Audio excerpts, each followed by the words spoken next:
Bismillahirrahmanirrahim. Assalamualaikum warahmatullahi wabarakatuh. Perkenalkan, nama saya Asep Saipudin dari kelas PAI 4C dengan NIM 24208087. Ini kartu tanda penduduk.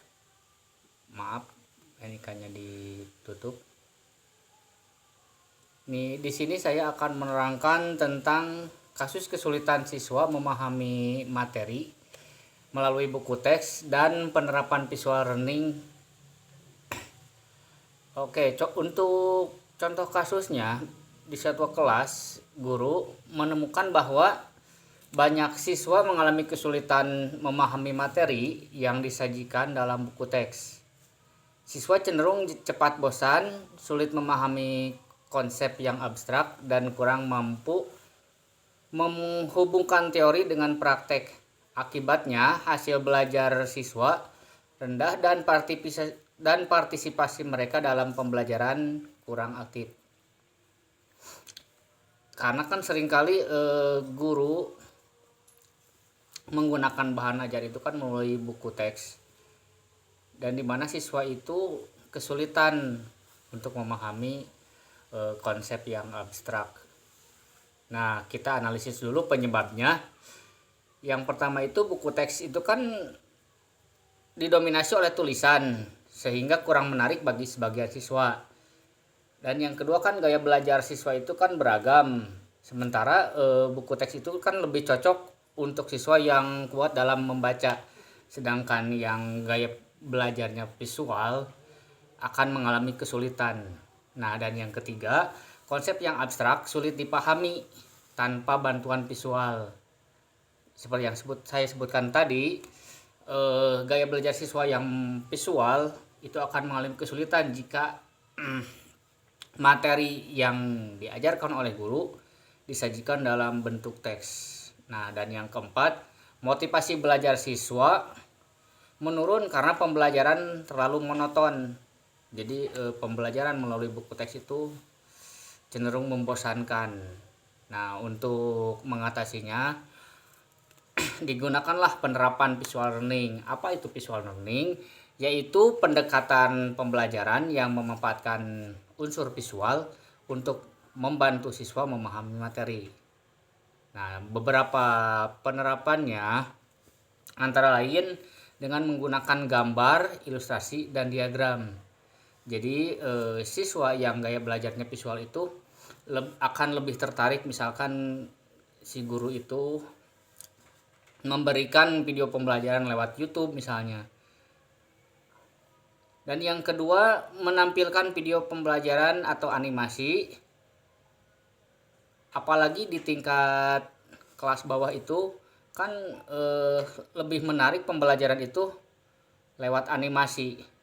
Dan yang ketiga, membuat peta konsep atau mind map. Keempat, menggunakan infografis untuk merangkum materi. Dan yang terakhir, menampilkan simulasi atau presentasi interaktif.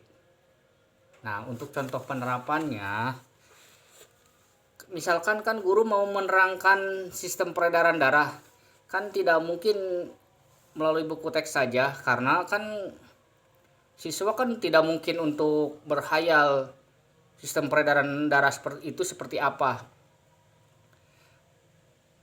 Nah, untuk siswa yang gaya belajarnya visual itu lebih cocok guru menampilkan video proses peredaran darah tersebut.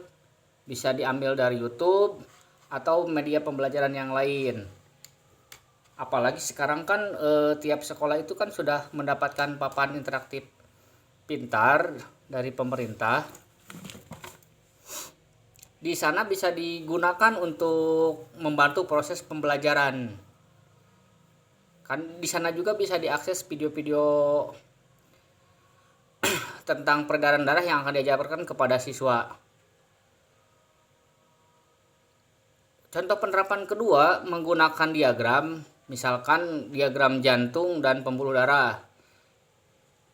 Dan yang ketiga, mengajak siswa membuat peta konsep tentang alur peredaran darah. Jadi jika menerapkan visual learning ini, siswa akan lebih tertarik. Karena dari penerapan visual learning ini, hasil yang diharapkan oleh guru itu yaitu untuk menjadikan siswa lebih mudah memahami materi dan minat motivasi belajar siswa meningkat, serta pembelajaran menjadi lebih menarik dan interaktif.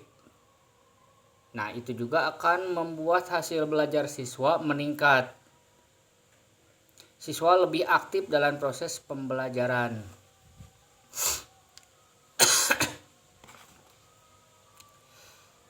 Nah, kita ini sebagai calon guru harus pintar-pintar update pengetahuan, apalagi sudah disediakan oleh pemerintah yang seperti saya sebutkan tadi, papan interaktif pintar itu, untuk membantu proses pembelajaran. Untuk kesimpulannya dari materi yang saya sampaikan dari atas sampai bawah tadi, bahwa kesulitan siswa dalam memahami materi itu melalui buku teks itu dapat diatasi dengan menerapkan visual learning. Penggunaan gambar, video, diagram, dan media visual lainnya membantu siswa memahami konsep secara lebih konkret sehingga proses pembelajaran menjadi lebih efektif dan bermakna. Nah, contoh penerapan visual learning ini lebih cocok untuk digunakan di kelas bawah seperti yang saya sebutkan tadi.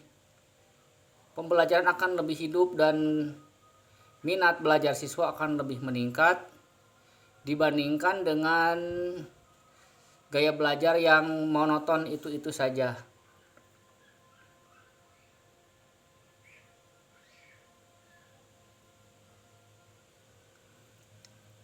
Untuk membantu visual learning ini,